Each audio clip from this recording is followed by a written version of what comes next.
তারেক রহমানের আগমন, তারেক রহমানের আগমন, তারেক রহমানের আগমন, শুভেচ্ছা স্বাগতম। আর নেতা আছে, আরো জোরে বলতে হবে নেতা আছে, আরো জোরে বলতে হবে নেতা আছে। আরে কোন সে নেতা?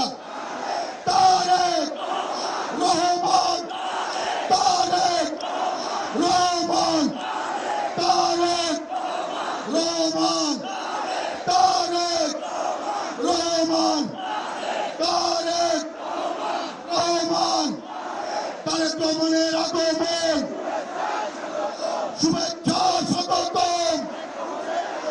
ফরিদপুরের পক্ষ থেকে, মাদারীপুরের পক্ষ থেকে, গোপালগঞ্জের পক্ষ থেকে, শরীফপুরের পক্ষ থেকে, রাজবাড়ির পক্ষ থেকে নেতা আছে। আর একজন নেতা তারেক রহমান, তারেক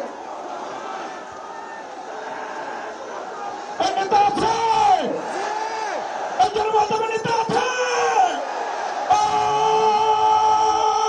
সেই নেতা তারেক, তারেক, তারেক, তারেক রহমানের আগমন,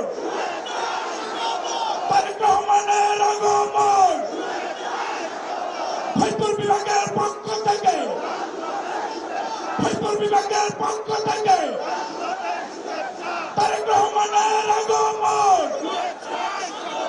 ফরিদপুরবাসীর পক্ষ থেকে ওই নেতা আছে, এই আগামীদের প্রধানমন্ত্রী হবে নেতা আছে, এই বাংলাদেশের নির্যাতিত মানুষের প্রতিনিধি কোন নেতা আছে?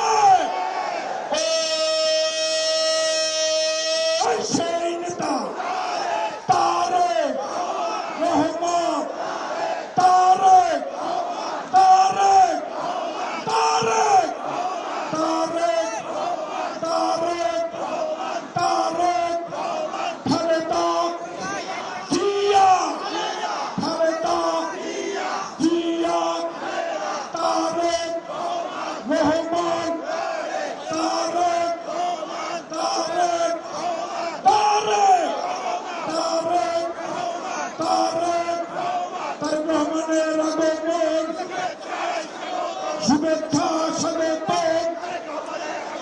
তারেক রহমানের আগমন, ফরিদপুরবাসীর পক্ষ থেকে, রাজবাড়ির পক্ষ থেকে, মাদারীপুরের পক্ষ থেকে, রাজবাড়ির পক্ষ থেকে, শরীয়তপুরের পক্ষ থেকে, গোপালগঞ্জের পক্ষ থেকে তারেক রহমানের আগমন, শুভেচ্ছা স্বাগতম।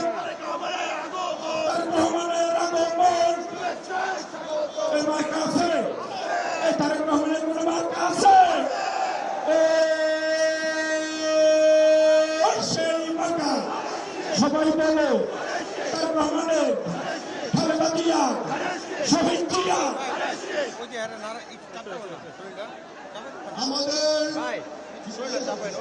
আমাদের মাননীয় চেয়ারম্যান আমাদের মাঝে বসেছেন।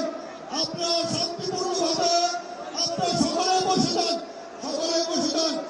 এ পর্যায়ে বক্তব্য রাখার জন্য অনুরোধ করছি বাংলাদেশ জাতীয়তাবাদী মহিলা দলের কেন্দ্রীয় কমিটির যুগ্ম সম্পাদিকা, ফরিদপুর সদর আসনের বিএনপির মনোনীত ধানের শীষের প্রার্থী চৌধুরী ন্যায় বিশুকে সংক্ষিপ্ত বক্তব্য রাখার অনুরোধ করছি। চৌধুরী ন্যায় বিশু।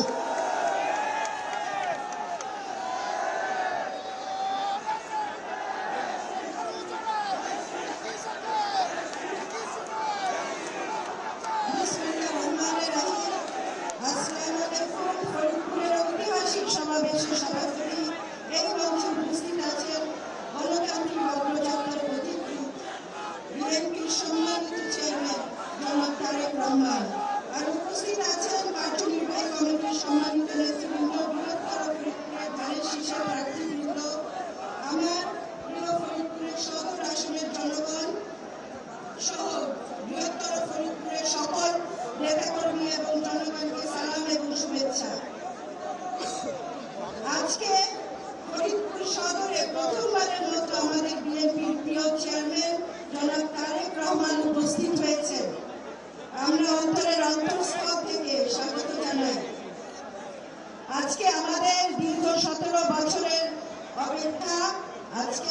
অবসান হলো। এই দীর্ঘ 17 বছর এই ফরিদপুরের মানুষ অবহেলিত এবং বঞ্চিত ছিল, কিন্তু এখন আমরা আশা করি জনগণের রায় নিয়ে আমাদের চেয়ারম্যান তারেক রহমান প্রধানমন্ত্রী হবেন